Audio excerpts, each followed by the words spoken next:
This is GARIS, Masculist, MGTOW flyers. That is 2-3 page essays on the themes of Masculism and MGTOW, written by and read aloud by Prof. Dr. Hugo de GARIS. This is flyer number 411, part 2 of 3 parts, entitled The Future History of the Masculisting of Men. Carrying straight on. B. The Masculist media phase. The second phase of the empowerment of men with masculist ideas has not yet really begun, as of February 2021. The real breakthrough in the media has yet to occur, largely for the reasons given above, that is, the existence of a real feminazi bias against the idea that gender politics is a two-way street. Virtually all feminists are monoconscious, that is, they have only had their feminist consciousness raised and know nothing about how women oppress men with their financial parasitism, their man-slavery, their fluffy feminist hypocrisy in the divorce courts that they control, women's many decades-lasting gender crimes against men, for example, paternity fraud, pill lying, resistance to the legislation of the para, that's paternity rejection right, their misandry, etc., etc. But there are now dozens of masculist and MGTOW content makers who are putting up regular videos on masculist and MGTOW themes, which are penetrating male minds in the millions. It's only a question of time before the media people and journalists wake up to the fact of the existence of the masculists and take them seriously, realizing that there is a gender politics for men too, and not only that, but that women oppress men worse than vice versa. So things have to change. Journalists are timid. They are afraid to rock the boat because it can be very costly to them in terms of their livelihood. After half a century of second and third wave feminism, most journalistic management positions that deal with gender politics are in the hands of monoconscious feminists who are actively hostile to the idea of men complaining about women and scoff at the idea that men have a gender political case. But men are half the population, so the feminist dam will break sooner or later as the masculist flood tide keeps mounting, as more and more millions of men become influenced by masculist and MGTOW ideas. Sooner or later, this feminist dam will burst, and then a flood of masculist ideas will pour out into the public, further spreading the masculist virus, infecting the minds of millions and later several billions of men. Once the dam has broken, the timid journalists will feel a lot safer to write and report on masculist and MGTOW ideas, so that the general public of both sexes is exposed to them, so that the masculist ideas of a handful of intellectuals, that is, sages, can then be broadcast to the trendy upper middle class, who then influence the middle class, who then, after several decades, in brackets, since the working class are too dumb to read books, influence the working class.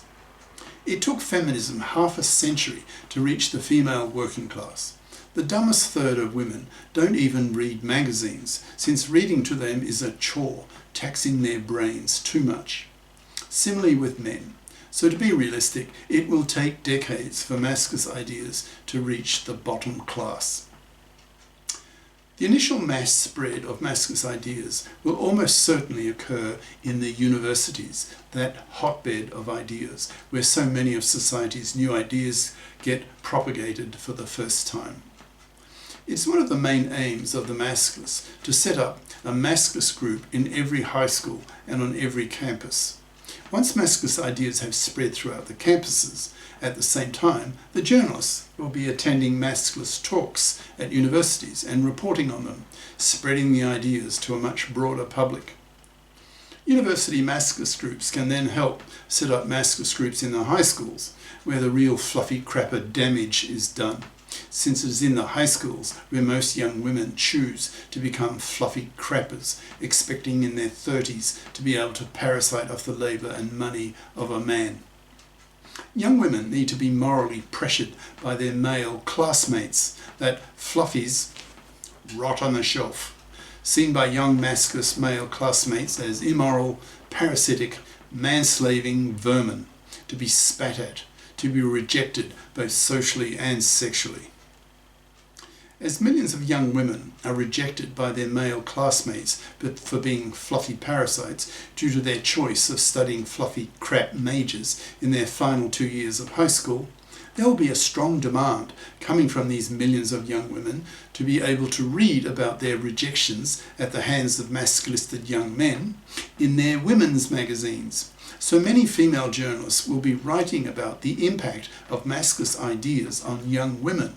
So naturally enough, there will be growing interest among young women in the core ideas of the masculists, since two of the most basic aims of young women is, 1, to find some male partner to father her kids, and 2, to grow and raise the next generation. So if there's a gender political ideology that men have that strongly influences her chances of attracting a quality man, then she will be strongly motivated to learn what that men-oriented ideology is. She will become a female masculist to some extent. She will become familiar with the idea that masculists piss on fluffies and refuse to marry them, refuse to give them their sperm, and generally treat them with contempt and hatred. Thus she thinks that she had better not be a fluffy, or she'll be manless, and hence loveless, sexless, babyless, and spat at. A few years from now, as masculinist ideas get off the ground, there will be a flood of articles in women's magazines about masculinist ideas and how young women can cope with them, how young women can adapt to the growing moral pressure coming from young masculinist men applied to young women to fip up or rot on the shelf. These young women will quickly learn that if they behave as misandrous, male-dumping, feminazi bitches, then that will be the kiss of death for them in ever hoping to get a man, because they will learn that such women are the first category of women that masculists reject, punishing them severely by totally ignoring them, not even pumping and dumping them, so that their fluffy feminist hypocrite bitch genes are removed from the gene pool. The prospect of rotting on the shelf, manless, loveless, sexless, babyless, and rejected from society horrifies most young women, so they'll be strongly motivated to become bi-conscious, so that at least young men will be motivated enough to pay them some interest and attention. So in time, the second phase of masculinist empowerment of men will become well established, so that men can move on to the third phase. C. The feminist resistance phase. Most people are not strongly open-minded to new ideas and quick on their uptake.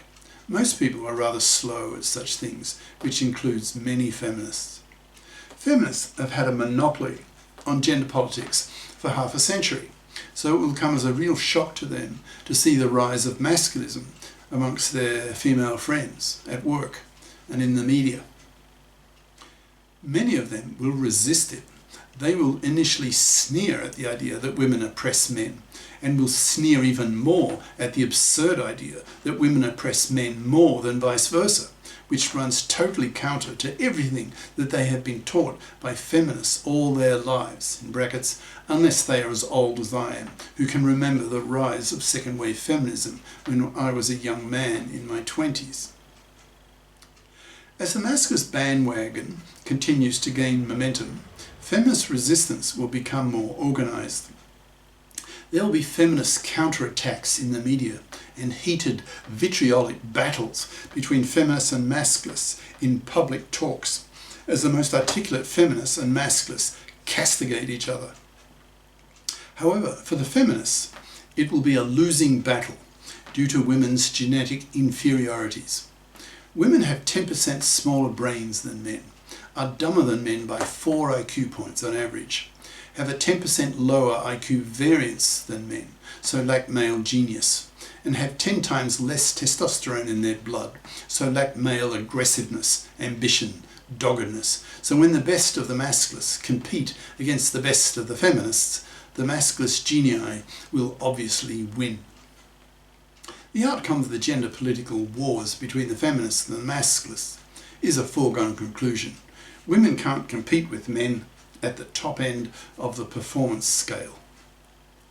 As the more conservative feminists start seeing the writing on the wall, that is, they see that the masculists are out debating the best of the feminists in the media, in academic journals, etc., then they will become alarmed and double their efforts to resist the rise and rise of masculist ideas in society, telling women that masculists are merely ultra-misogynists who should be resisted vigorously by women and by feministed men. As awareness of masculist ideas rises in society, so will the resistance of the feminists until a crescendo is reached, where the monoconsciousness of the conservative feminists becomes obvious to most people of both sexes, leading to a gradual rise in public cynicism towards such feminists and a greater openness and sympathy to what the masculists are saying. This is the end of part 2.